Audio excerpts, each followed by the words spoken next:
Hi everyone, how are you? I hope you're all well this week. This is You First Weekly number 34.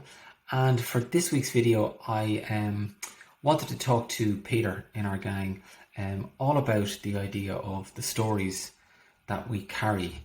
And if you are familiar with us, and as I know you are, and things like press pause and story programs and things like that, you'll know that this phrase is something that has come up regularly on those types of sessions over the last 12 months. And it's also something that has been mentioned on some of the videos we've been producing over the last couple of weeks around coaching and performance. So I wanted to ask Peter, when we use that phrase, the stories that we're carrying, what does that actually mean to him? And how then as a coach does he start to help people interrogate their stories and come to understand them a little bit more? And in the context of maybe trying to change a story, how do you go about doing that, and what can potentially happen when you start to look at your story and begin the process of trying to change it?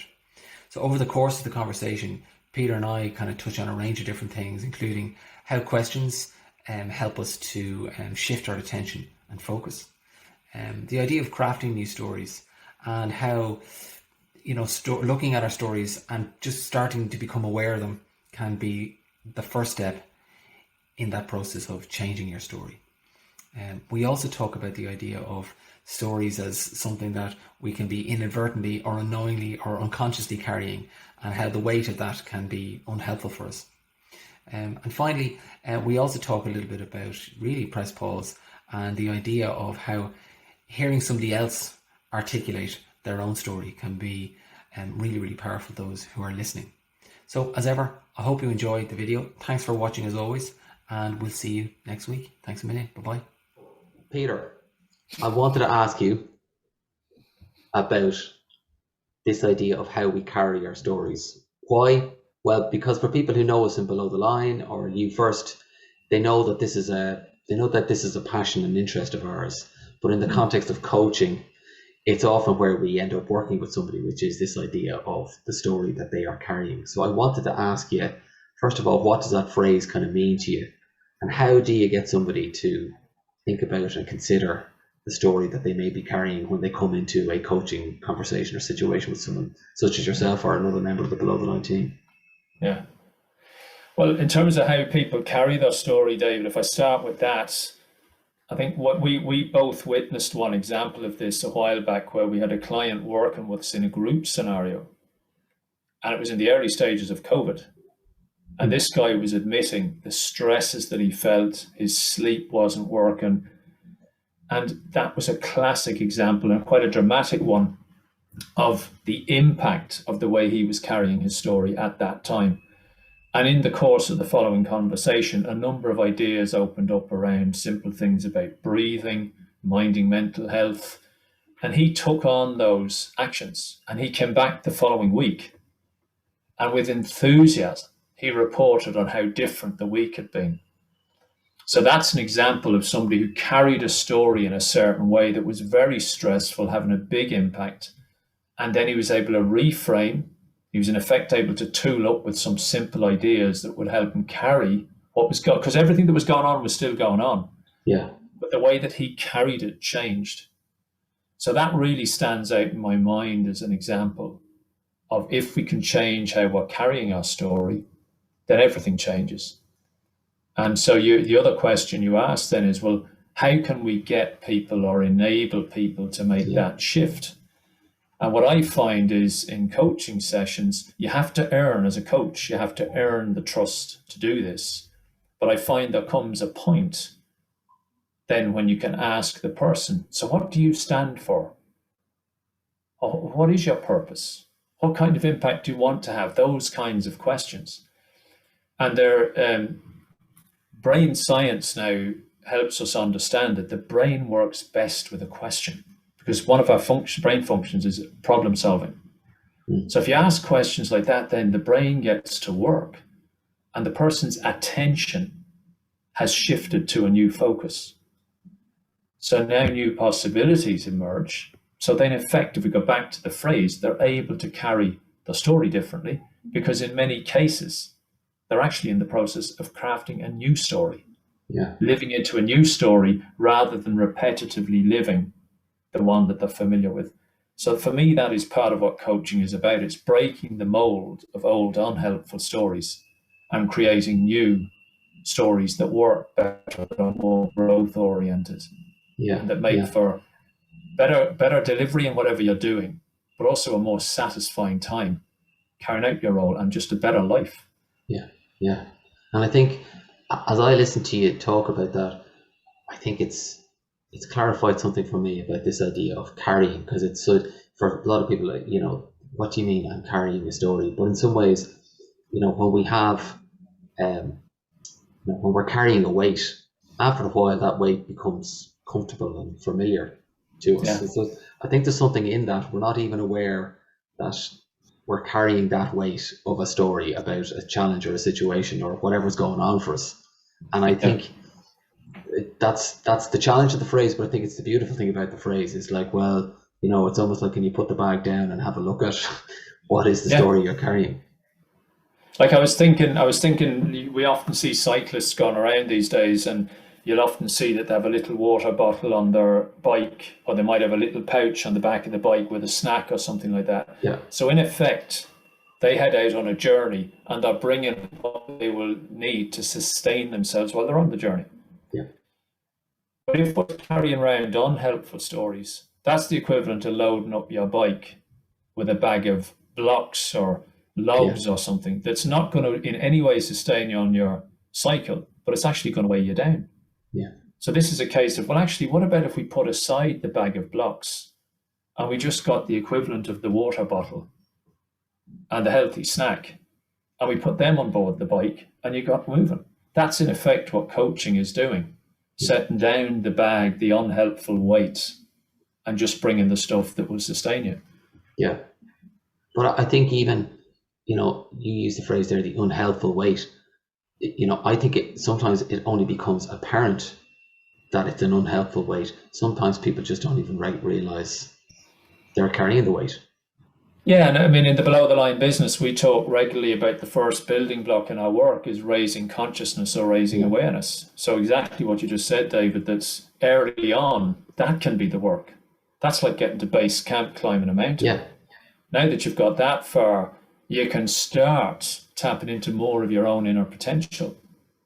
And if you can tap into that in practice, it follows that performance will improve. But base camp, the core building block, is awareness. Yeah. Yeah. I had a conversation last week with someone. I was taking them through an EQI, and a very simple tool, very effective tool. But in essence, what this person was saying to me was quite profound, actually. He was kind of saying, I don't really know what I believe in, and I don't really have any strongly held beliefs or views. And I was saying to her, okay, but at the same time, this is all in the context of her career and progression and all that type of stuff. But you're kind of telling me at the same time you want to be, leading people and managing other people. And I said, that story doesn't kind of match up. And I don't think she even realized it. But I said, the energy you're giving off to me is kind of, you're pretty non-committal about an awful lot of stuff. And yet you're saying this about where you potentially want to get to. But I said, how do you marry those two separate kind of stories about yourself? And I think it was a great example of she was carrying something that she wasn't even aware of. Actually, just on that, you reminded me of on a previous video piece, I talked about a book by Jim Lohr called The Power of Story. Yeah. And there's 3 questions in that be very relevant to what you just talked about. The first one is the story that you're living aligned with your purpose? Yeah. So if this woman wants to be leading people, is some of the stories she's carrying making that more likely? Yeah. The second one is it actually true? So what you did was you brought up what you got curious about, seeming contradictions in the story she was bringing. And then the third bit is, does your story get you into what he calls hope-filled action, which I think is a great term. Yeah. So the trouble is, if the earlier 2 building blocks aren't working, you're less likely to get into hope-filled action with conviction, because you've undermined yourself earlier on. And like you're raising, a lot of us aren't even conscious of it. Yeah. That's part of why I love the conversations we have in the below the line business, because sometimes out of that conversation, a blind spot gets alerted, or highlighted, and you realize, geez, I didn't see that, but now I see it. And it's so obvious once you can see it. Yeah. But until you can see it, you're oblivious. Yeah. Yeah. And I think as well, sometimes hearing somebody else articulate their story, you know, yes, you might see someone reach their own conclusion or have their own aha moment for themselves.